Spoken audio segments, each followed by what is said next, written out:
ایک بدعت کا مسئلہ بھی ہے کہ جی میلاد منانا بدعت ہے، 11ویں منانا بدعت ہے، تیجا 40واں سب بدعت ہے۔ واٹ از بدعت؟ بدعت کہتے ہیں نئی چیز کو۔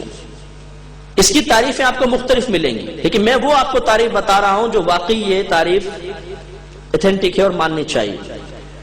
نبی کریم صلی اللہ علیہ وسلم کے دور مبارکہ کے بعد دین میں یا دنیا میں جو بھی نیا کام پیدا ہوا اس کا نام بدعت ہوتا ہے، اور ہر بدعت بری نہیں ہوتی۔ اگر نبی کریم کے زمانے اقدس کے بعد کوئی کام نیا پیدا ہوا چاہے دین میں دنیا میں اور قرآن و حدیث کے خلاف ہے تو وہ بدعت سیئہ کہلائے گا، بری بدعت، اور یہ جہنم میں ہے۔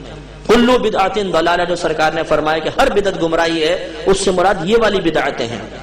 اور اگر کوئی کام ایسا ہوا کہ اللہ کے نبی نے نہیں کیا لیکن وہ کام بعد میں پیدا ہوا اور دین کی تقویت کے لیے ہے، فائدے مند ہے، مسلمان اس سے اچھا سمجھ رہے ہیں، تو یہ ہے بدعت حسنہ، اس کو اچھی بدعت کہتے ہیں۔ اور اگر کوئی نیا کام پیدا ہوا اس کا دین سے کوئی تعلق نہیں، دنیا کا کام ہے، دنیا کے فائدے کے لیے ہے، اگر وہ قرآن حدیث کے خلاف ہے تو وہ بھی بدعت سیئہ، اگر خلاف نہیں ہے تو اس کو بدعت مباحہ کہتے ہیں، نہ گناہ نہ ثواب۔ اب میں چند مثالیں دیتا ہوں۔ مثال کے طور پر مسجدوں پر مینار اور گنبد کس نے بنایا بتائیے؟ سب بناتے ہیں نا؟ امام صاحب کو تنخواہ دیں گے تھوڑی سی، لیکن مینار کے اوپر لاکھوں روپے خرچ کرتے ہیں، لاکھوں روپے کا سریہ لگاتے ہیں، حالانکہ یہ کوئی سنت نہیں ہے بنانا۔ نبی کریم نے نہیں بنایا، صحابہ کرام نے نہیں بنایا، یہ تو بعد میں فقہائے اسلام نے اس کی اجازت دی، اس لیے کہ لوگوں کے گھر پکے بننا شروع ہوئے، مسجد میں اور گھر میں امتیاز ختم ہو گیا، مسافر آتے تھے انہیں پتہ نہیں چلتا تھا مسجد کہاں ہے، تو پھر کہا بھی کوئی مابہل امتیاز ہونا چاہیے، کچھ نہ کچھ مسجد میں اور گھروں میں فرق ہونا چاہیے، تو کیا کریں، چلو جی گنبد اور مینار بنا دیں، تو گنبد اور مینار شروع ہو گئے۔ اب بتائیے اگر یہ بدعت ہے تو ہر مکتبہ فکر کی مسجد پہ گنبد اور مینار نظر آئے گا، وہاں جا کے بدعت کا فتویٰ کیوں دم توڑ دیتا ہے؟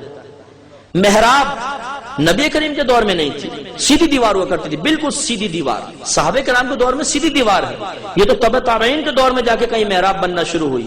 محراب کیوں بناتے ہیں؟ ہر مسجد میں محراب آپ کو نظر آئے گی، کسی بھی مکتبہ فکر کی محراب نظر آئے گی۔ کیوں؟ جماعت کے لیے ٹائم فکس کرنا، ظہر اتنے بجے ہوگی، عصر اتنے بجے ہوگی، مغرب اتنے بجے ہوگی، عشاء اتنے بجے ہوگی، نہ سرکار نے کبھی فکس کیا نہ صحابہ کرام نے، جب جمع ہو گئے نماز پڑھا دی، کوئی ٹائم فکس نہیں ہوتا تھا۔ آج ہر مکتبہ فکر کی مسجد کے اندر جماعت کا ٹائم فکس ہے، اتنے بجے ہوگی، اتنے باقاعدہ اعلان کرتے ہیں، یہ بدعت نظر کیوں نہیں آتی؟